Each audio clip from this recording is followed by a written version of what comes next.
Now, what we do every day as we prepare for the show is we go to RoenickLife.com to find out what Jeremy's saying. Well, now, I was thinking I'd go get a coffee. No, you do. But then after that, you go to RoenickLife.com. He had some comments about the officials. We brought it up yesterday, and he had a little nice write-up about NHL Live and a nice picture of him fresh out of surgery. And just to show you the kind of guy Jeremy is, he's holding up a cup of Starbucks coffee, and there's a Starbucks right in the NHL store. So that symmetry just had it's amazing to be planned. Talking about and he's talking about NHL Live as well on there too, which blows me away. And Jeremy joins us here on NHL Live. JR, it's Don LaGreca and Billy Jaffe. Thanks for calling. Hey guys, what's up, boys? How you doing? How are you feeling? I'm good. I'm actually sitting in that same spot that you saw me in my picture with my game ready on, just trying to get sucker healed. All right, so to make it that much more real, I'm going to pop it up on the screen, so while we're talking to you, we can kind of vision what it looks like. Absolutely. I'm sitting in the same spot. I just don't have my Starbucks in my hand, but it's next to me. Well, knowing how much coffee you drink, that's probably your fourth one of the day right there. How you feeling right now, Jeremy? You had the surgery, your first, let's call it joint or bone surgery. You had your jaw fixed a few years ago. That was about it. But now your first surgery on a shoulder, like anything like that. And how you feeling?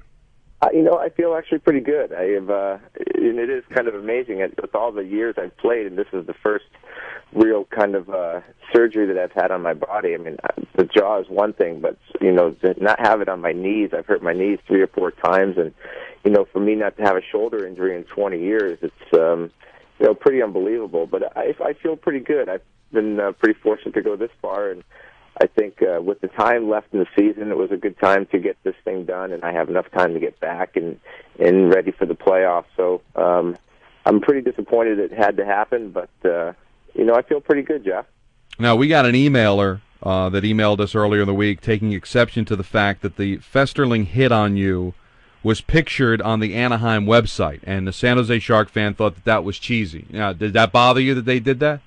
The fact that they call it the picture of the week or whatever. Yeah, that's true. I'm sure they can get. If that's their best picture of the week, then their team needs to get some better PR people to start taking more pictures. But I don't think it was a terrible hit. I just took offense to different things when I see guys getting cross-checked from behind in vulnerable positions when you're 2 or 3 feet away from the boards and you get hit, and especially cross-checked in the shoulders. You're going to do some damage, and there's not enough protection for players in that sort of situation. Joe Thornton got hit from behind the other day and slammed his face into the glass and almost right into the corner of the dasher, and it's unfortunate, but I think with all the crackdowns that the NHL is trying to do on taking away head injuries and taking away head blows and stuff like that, they should look at the behind the back checks and hits and cross checks, because it ends up knocking me out. All right, let's get down to some brass tacks. So, what are you going to do for these 8 to 10 weeks? I mean, come on now. Ballnigger wants to know when you're going to be in New York, when you're going to be in the studio. You got to work, right? I mean, you're not can't rehab right now. Well, no, I got to take about 3 or 4 days to just let the surgery take effect, let it settle down, get the swelling out, and obviously I have to start letting that labrum start to reconnect and heal a little bit. But I'm going to do a lot of biking. I'm going to do a lot of stuff with my lower body and make sure that I keep the weight off and stuff like that. I'm sure I'm going to be traveling with the team because the team. This is the one trip that I'm making, so I will be traveling with the team after Christmas and staying busy. Hopefully, I can do your show a few more times and help with what I see going on. But you know me, Jeff. I'm never sitting around, I'm always going to be doing something. Jeremy is a player who spent a lot of years playing in Chicago, and I know that it has on a personal level, it has a deep meaning for you, the city of Chicago. How much do you think it means for the city, and how jealous are you that the Winter Classic is there, and I'm sure you'd like to be a part of it?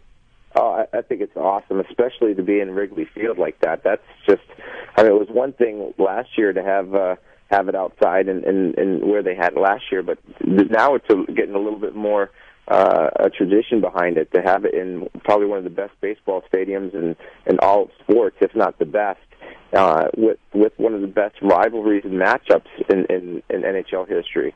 I think with with Chicago being as good as they've been this year, and the young guys that they have, and now they're up and coming as one of the better teams in the league. They just put a thumping on Edmonton last night. Obviously, Detroit with the Stanley Cup champions. I really think the NHL has done a great thing in trying to continue its boost to make the NHL a more popular thing to watch, and it's going to be awesome. I wish I was a part of it. I just, being a Chicago guy like I have been for so many years, and being a Blackhawk and proud Blackhawk, this is something that I would have loved to have been able to do, and I'm going to watch with a lot of excitement, and I wish I could be there, but I'm definitely getting tickets for friends to go for sure. Did you ever play outside in your life?